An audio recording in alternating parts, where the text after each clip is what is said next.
ಗೃಹ ಮಂತ್ರಿಗಳು ಕರ್ನಾಟಕ ಸರ್ಕಾರ ಇಲ್ಲ ಅಂತ ಬೆಂಗಳೂರು ಮಾನ್ಯ ತಹಶೀಲ್ದಾರ್ ಇವರ ಮುಖಾಂತರ ವಿಷಯ ವಿಜಯಪುರ ಜಿಲ್ಲೆಯ ತಾಳಿಕೋಟೆ ತಾಲೂಕಿನ ಮಡಿಕೇಶ್ವರ ಗ್ರಾಮದಲ್ಲಿ ಬಸಪ್ಪ ತಂದೆ ಬಸಪ್ಪ ಮಾದಾರ್ ಹಾಗೂ ಬಾಲಪ್ಪ ತಂದೆ ಬಸಪ್ಪ ಮಾದಾರ್ ಇವರ ಮೇಲೆ ದೌರ್ಜನ್ಯ ಮಾಡಿದವರನ್ನು ಬಂಧಿಸಿ 10 ವರ್ಷ ಶಿಕ್ಷೆಗೆ ಒಳಪಡಿಸಬೇಕೆಂದು ಒತ್ತಾಯಿಸಿ ಮನವಿ ಪತ್ರ.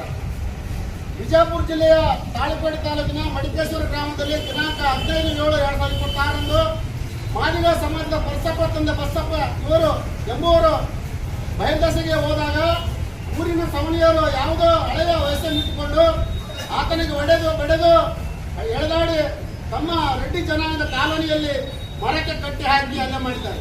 ಈ ಘಟನೆ ನೋಡಲು ಹೋದಾಗ ಇನ್ನೊಬ್ಬ ನಮ್ಮ ಮಾದಿಗ ಸಮಾಜದ ಯುವಕನಾದ ಬಾಲಪ್ಪ ತಂದೆ ಬಸಪ್ಪ ಮಾದಾರ್ ಈತನ ಬಸಪ್ಪನಿಗೆ ಯಾಕೆ ಹೊಡಿತೀರಿ ಎಂದು ಕೇಳಿದಾಗ, ಮಾದಿಗ ಸುಳೆ ಮಕ್ಕಳೇ, ನಿಮ್ಮದು ಬಹಳವಾಗಿದೆ, ನಮ್ಮ ಎದುರಿಗೆ ನಿಗಿರಿಕೊಂಡು ಹೋಗುತ್ತೀರಿ ಅಂದರೆ ಗೋಸುಳಿ ಸುಳೆ ಮಕ್ಕಳು ಎಂದು ಬೈದು ಆತನಿಗೆ ಕೂಡ ಕಟ್ಟಿ ಹಾಕಿ ಮನ ಬಂದಂತೆ ಬಡಿಸಿದ್ದಾರೆ.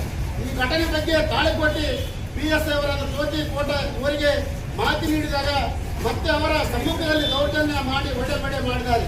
PSI ಅವರು ಒಡಿಸಿಕೊಂಡಂತ ವ್ಯಕ್ತಿಗಳನ್ನು ತಮ್ಮ ಕಾರಿನಲ್ಲಿ ಮಾದಿಗರ ಕಾಲನಿಗೆ ಹೋಗಿ ಅವರನ್ನು ಬಿಸಾಕಿದ್ದಾರೆ. ಇವರು ಒಬ್ಬ ಜವಾಬ್ದಾರಿತ ಅಧಿಕಾರಿಯಾಗಿ ಇಂಥ ಘಟನೆ ನಡೆದರೂ ಕೂಡ ಬೇಜವಾಬ್ದಾರಿ ತೋರಿದ್ದಾರೆ. ಇವರನ್ನು ತಕ್ಷಣ ಅಮಾನತು ಮಾಡಬೇಕು.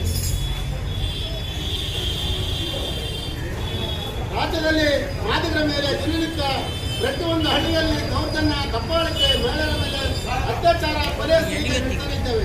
ಮಡಿಕೇಶ್ವರದಲ್ಲಿ ಇಂಥ ಘಟನೆ ಎಲ್ಲರೂ ಕೂಡ ಆರೋಪಿಗಳು ಇಲ್ಲಿಯವರೆಗೆ ಬಂಧಿಸಲಿರುವ ಪೊಲೀಸ್ ಇಲಾಖೆಯನ್ನು ನಾವು ಖಂಡಿಸುತ್ತೇವೆ.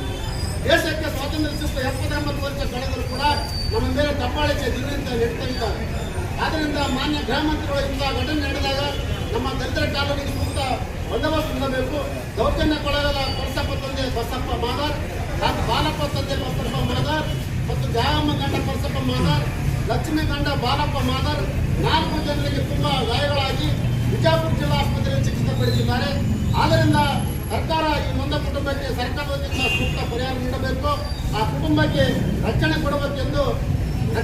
ಒಂದು ವೇಳೆ ಸರ್ಕಾರ ನಿಷ್ಕಾಳಜಿ ವಹಿಸಿದರೆ ರಾಜ್ಯಾದ್ಯಂತ ಮಾದಿಗರ ಸಂಘಟನೆಗಳ ವತಿಯಿಂದ ಉಗ್ರ ಚಳವಳಿ ಮಾಡಬೇಕಂತಂದು ಕೂಡ ನಾವು ಎಚ್ಚರಿಸುತ್ತೇವೆ.